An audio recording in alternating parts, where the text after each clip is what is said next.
Let's discuss with a member of that committee, Democratic Congressman for the state of Tennessee, Steve Cohen. Congressman, we appreciate you joining us this morning. You're welcome, Jim. Nice to be here. First, just some news came in the last few minutes, and that is that Senator Mitch McConnell, the GOP leader in the Senate, has blocked another attempt by Democrats there to vote on a resolution to make the Mueller report public. Your reaction? Well, I think this whole thing has been a charade.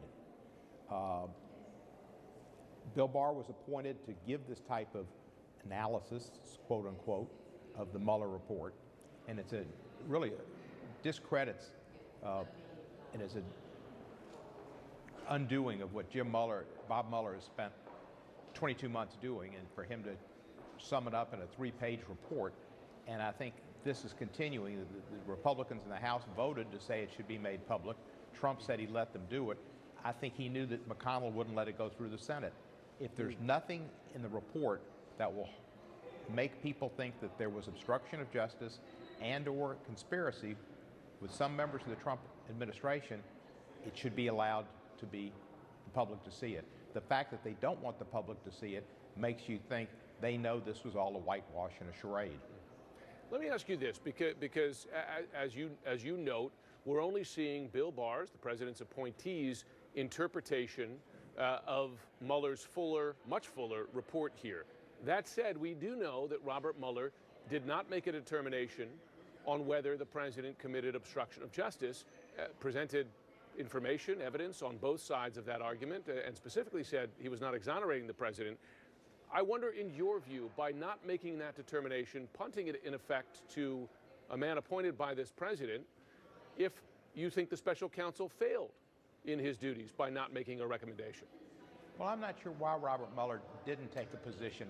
I believe in previous independent counsel, and this is a special counsel, they have not come to conclusions of law necessarily. They put it up there for the Congress to look at in terms of impeachment, and thought it was the congressional decision to work on their investigative material. I don't know that Mueller intended or thought that Bill Barr would interfere and jump into the breach and give his analysis rather than allow it to go to Congress for who would make the analysis. I suspect that's what he wanted. On the other hand, there have been reports that 3 weeks ago, Mueller told Barr that he would not take a position, and that certainly set up the ball. I mean, I think it was Neil Katyal that said he was passing the ball to Congress and Barr intercepted it. It may have been that he was a place kick holder and was waiting for Barr to kick the field goal. I don't know. Well, I mean, Congress still has an opportunity when it sees this report to make its own judgment. But you know, politically, patience is running thin. You're hearing it from voters, I imagine it. We're certainly seeing it in polling here. Folks place this investigation very low down on their list of priorities. Is there any political motivation, any political momentum to pursuing this further? Or as a practical matter, is it done? I don't think it's done. I think it's been an injustice, because I think this has been a charade pulled off by Trump and some group that helped get Bill Barr and do this. And I don't think you can ever let charades that hurt democracy and take away the people's opportunity through transparent government to see the product that they paid for succeed. So I think it's important, and I think politically it's important, to show that the Democrats have integrity, that members of Congress, even some Republicans, have integrity, and that they will let the people see what the work product is for 22 months of work, and how it relates to the Russian interference in our election. The Russians did interfere. 25 Russians were indicted. 2 or 3 Russian companies were indicted. They interfered with our elections. The question is, was there obstruction? Everything Trump and all of his henchmen, particularly his cohorts, they lied about their contacts with Russia, lied to the point that they were indicted for it. Michael Cohen lied, Michael Flynn lied, Manafort lied, they all lied. Why were they all lying?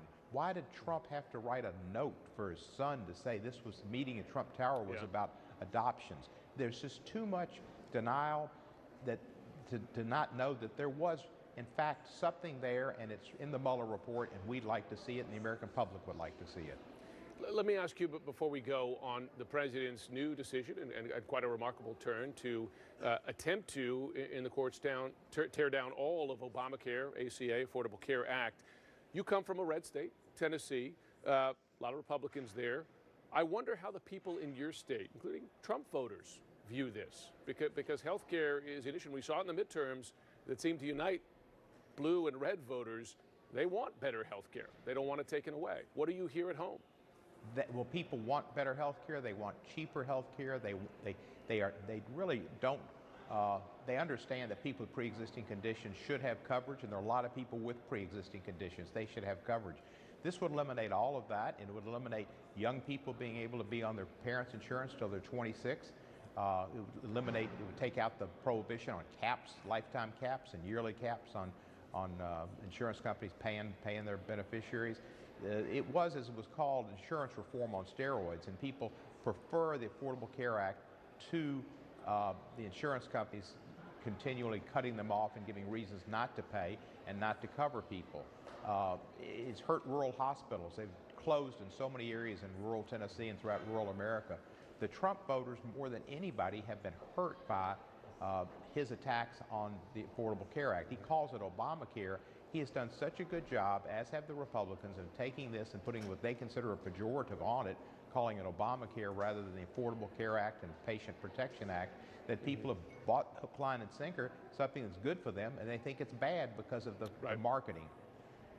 And I've heard that from a lot of other lawmakers in red states. Congressman Steve Cohen, thanks for joining the show this morning. You're welcome, Jim, and I think CNN does a great job, and I commend you for continuing to try to see the truth. We appreciate those words. They mean a lot.